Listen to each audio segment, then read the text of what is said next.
Good morning, মই দীপাংকৰ ৰয়। আজি বছৰৰ শেষ দিন 2025 31 ডিচেম্বৰ আৰু মই আছোঁ এতিয়া ফাৰ্মাচী বৰপেটা। 25 তাৰিখতে আহিছিলোঁ ইয়ালৈ। আমাৰ দীঘলীয়া ভেকেশ্যন আছিলে 24ৰ পৰা 2nd of জানুৱাৰী, কিন্তু দেউতাৰ হেল্থ কণ্ডিশ্যনটোৰ কাৰণে দেউতাক ফাৰ্মাচীলৈ আনিব লগা হ'ল।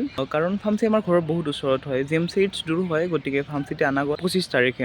আৰু 25 তাৰিখৰ পৰা আজি 31 তাৰিখ ইয়াতেই আছোঁ। মই নাজানো আপোনালোকৰ লগত কথাবোৰ শ্বেয়াৰ কৰিব লাগে নে নালাগে, বাট যিহেতু মই অতদিনে মোৰ ডেইলি লাইফ, মোৰ প্ৰব্লেমছ বা যিকোনো এনিথিং মই আপোনালোকৰ লগত শ্বেয়াৰ কৰোঁ, গতিকে ভাবিলোঁ এই কথাটো মই আপোনালোকৰ লগত শ্বেয়াৰ কৰাটো ভাল। মই বহুত দিনৰ পৰা ধুবুৰীৰ পৰা অহাৰ পৰা ইনএক্টিভ আছিলোঁ, ইনষ্টাগ্ৰাম, ফেচবুক এভৰিৱেৰ। দেউতাৰ বহুত হাই ফিভাৰ আছিলে, প্লাছ দেউতাৰ ট্ৰেমৰ হয়, দেউতাৰ কঁপনি উঠে, শিভাৰিং, চিলছ, ফিভাৰ আছিলে। চ' 25 তাৰিখে যেতিয়া ইয়াত আনিলোঁ, তাৰপিছত ইনভেষ্টিগেশ্যন চলিল, from urine culture to blood culture, everything ESR। ত' ব্লাডত কোনো ইনফেকশ্যন ধৰা নপৰিলে, না ইউৰিনত ধৰা পৰিলে। লাষ্টত গৈ কিনে দেউতাৰ লাঙৰ এক্সৰে আৰু CT স্কেন দিলে, লাঙত ইনফেকশ্যন ধৰা পৰিলে। এতিয়া দেউতাৰ ট্ৰিটমেণ্ট চলি আছে। বছৰটোৰ এণ্ড এনেকৈ হস্পিটেলত হ'ব বুলি ভবা নাছিলোঁ, কিন্তু উপায় নাই, এতিয়া আছোঁ আমি হস্পিটেলতে। মষ্ট প্ৰবেবলি আজি ৰিলিজ দিয়াৰ কথা, আজি ৰিলিজ দিব পাৰে। হস্পিটেলত ৰোগীজনৰতো কষ্ট হয়েই, লগত থকা মানুহবোৰৰ তাতকৈও বেছি কষ্ট হয়। না ভালকৈ খাব পায়, না ভালকৈ শুব পায়, 24/7 জাগি থাকিব লাগে। কষ্ট হয় আৰু এইখিনি কষ্ট কৰিবও লাগিব, যিহেতু নিজৰ পেৰেণ্টছ। এইখিনি আমি নকৰিলে কোনে কৰিব? সঁচা কওঁ, 25ৰ পৰা আজি 31, 6 দিন হ'ল। এক্সস্টিং ভাৱ এটা আহি যায়, হয়তো সেইটো শাৰীৰিকভাৱে হওক বা মানসিকভাৱে হওক। সেইটো অৱস্থাত দেউতাক দেখি কিমান দিন চকু পানীত টুকিছোঁ, কিমান দিন কান্দিছোঁ, হিচাপ নাই। কাৰণ আমি হস্পিটেলত ইমান দিনে ৱাৰ্ডত যাওঁ, পেচেণ্ট দেখোঁ, কেতিয়াও সেইটো ফিল কৰা নাছিলোঁ যে পেচেণ্টৰ এটেণ্ডেণ্টে বা পেচেণ্ট পাৰ্টিয়ে কি ফিল কৰে। আমি গৈ কেছবোৰ চাওঁ, কেছবোৰৰ হিষ্ট্ৰী লওঁ, তেওঁলোকক ফিজিকেল এক্সামিনেশ্যন কৰোঁ, বাছ গুচি আহোঁ। কিন্তু তেওঁলোকৰ মানসিক চিটুৱেশ্যনটো এতিয়া বুজিছোঁ, যেতিয়া নিজে পেচেণ্ট পাৰ্টি হৈ কিনে আহিছোঁ। আমাৰ সন্মুখতে 2-3জন পেচেণ্ট ঢুকাইছে। মনত এইটো ভাৱ আছে যে মই কিবা এটা নকৰোঁতে, মই কিবা এটা হ'ব নাপাওঁতে, মোক মানুহ কৰি গঢ়িব নাপাওঁতে দেউতাৰ যদি কিবা এটা হৈ যায় কি হ'ব তেতিয়া? সেইটো ভয় ডেইলি খুলি খুলি খাইছিলে। কিমান কান্দিছোঁ তাৰ হিচাপ নাই। কিন্তু মই ক'ব লাগিব, ফাৰ্মাচীত মই বহুত হেল্প পাইছোঁ। মেডিচিনৰ HOD doctor Paresh Kumar Sharma sir, doctor Rishikesh sir, doctor Subrata Roy sir, doctor Suwel Laskar sir, doctor Seema, সকলোৰে পৰা বহুত হেল্প পাইছোঁ।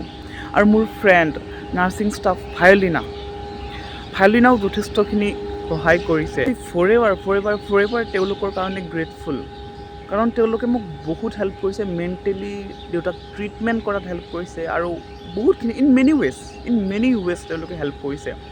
হয়তো তেওঁলোকে নহ'লে ইমান দিন ইয়াত সাহস কৰি দেউতাক ৰাখিব নোৱাৰিলোঁহেঁতেন। অহাকালি মোৰ জন্মদিন, না জন্মদিনৰ উৎসাহ আছে, না জন্মদিন চেলিব্ৰেট কৰিব মন আছে। আৰু নাজানো কি হয়, যদি চিটুৱেশ্যন, ভগৱানে নকৰক, যদি চিটুৱেশ্যন কিবা বেয়া হৈ যায়, তেতিয়াহ'লেতো ইয়াত থাকিব লাগিব। গতিকে আই হোপ আজি কিবাকে ৰিলিজ হৈ যাওঁ। দেউতা ভালেখিনি সুস্থ হৈছে, এতিয়া ষ্টেবল হৈছে। মানুহজন এতিয়াও বেড ৰিডেন হৈ আছে, উঠিব নোৱাৰে, তথাপি মানুহজনৰ ফিভাৰ নাই বা চিলছ নাই, মানুহজনে কনচিয়াছ ষ্টেটত আছে। যেতিয়া ইয়াত আনিছিলোঁ তেওঁ একেবাৰে আনকনচিয়াছ ষ্টেটত আছিল। কথাখিনি মই এনেকৈ কৈ আছোঁ যদিও মোৰ মাইণ্ডত কি খেলি আছে মই নাজানো, কি কৈ পাইছোঁ সেইটো নাজানো। আপোনালোকে চাগে কণ্ডিশ্যনটো বুজি পাইছে। 6 দিন ভালকৈ টোপনি মাৰা নাই, ভালকৈ খোৱা নাই, হস্পিটেলত আছোঁ, দেউতাৰ মেণ্টেল চিটুৱেশ্যনটো কেনেকুৱা হৈ আছে আপোনালোকে চাগে বুজিব পাৰিছে। আৰু তথাপিও নিজৰ মেডিকেল কলেজ হ'লে, ধুবুৰী মেডিকেল কলেজ হ'লে অকণমান নিজে লাগি ভাগি কৰিব পাৰি, কিন্তু ইয়াত ফাৰ্মাচী হয়। তথাপিতো মই যিমানখিনি পাৰি কৰিছোঁ। ইয়াত যিমানখিনি মোৰ ষ্টুডেণ্ট ফ্ৰেণ্ড আছে তেওঁলোকে কৰিছে, ময়ো নিজে কৰিছোঁ। আৰু মোক মেডিকেল ষ্টুডেণ্ট বুলি গম পাই কিনে তেওঁলোকে যথেষ্টখিনি হেল্প কৰিছে। মই লাইন পাতিবলগীয়া হোৱা নাই একোতে, না OPD টিকেট কাটোতে, ইমাৰ্জেঞ্চিত দেখাওঁতে, না মানি ৰিচিপ্ট কাটোতে, না টেষ্ট কৰোঁতে, না ৰিপৰ্ট আনোতে। মই কেতিয়াও ৰিপৰ্টলৈকে ৰখা নাই, মই নিজে গৈ কিনে ৰিপৰ্টবোৰ চাইন কৰি আনিছোঁ। কাৰণ উপায় নাই, কাৰণ এটা ৰিপৰ্ট দিওঁতে এদিন লেট হৈ যায়। যদি নিজে গৈ আনা নাযায় তেতিয়াহ'লে হয়তো সেইটো ৰিপৰ্টটো পাওঁতে দেৰি হয়, ৰিপৰ্টটো পালে নেক্সট ইনভেষ্টিগেশ্যনৰ কাৰণে দেৰি হয়। আল্টিমেটলি ইনভেষ্টিগেশ্যনে বহুত টাইম লয় চব মেডিকেলতে, এইটো উপায় নাই। মই প্ৰচিজাৰটো এতিয়াহে ভালকৈ গম পালোঁ, কাৰণ হস্পিটেলত থাকোঁতে ইমান ভালকৈ প্ৰচিজাৰটো গম পোৱা নাছিলোঁ, কাৰণ ইমান ক্ল'জলি কেতিয়াও এটা কেছো হেণ্ডেল কৰা নাছিলোঁ বা এটা কেছতো লাগি থকা নাছিলোঁ। আমি যাওঁ, কেছবোৰ চাওঁ আৰু ডাইৰেক্ট আহোঁ, কিন্তু ষ্টাৰ্টিং টু এণ্ড আমি কেতিয়াও থকা নাছিলোঁ। ইয়াত আহি কিনে ষ্টাৰ্টিং টু এণ্ড কেনেকৈ ইনভেষ্টিগেশ্যন ষ্টাৰ্ট কৰে, কেনেকৈ ডায়েগন'জ কৰে, কেনেকৈ ট্ৰিটমেণ্ট প্লেন কৰে, গোটেইখিনি বস্তু ধুনীয়াকৈ এটা ছিকুৱেঞ্চত গম পাইছোঁ।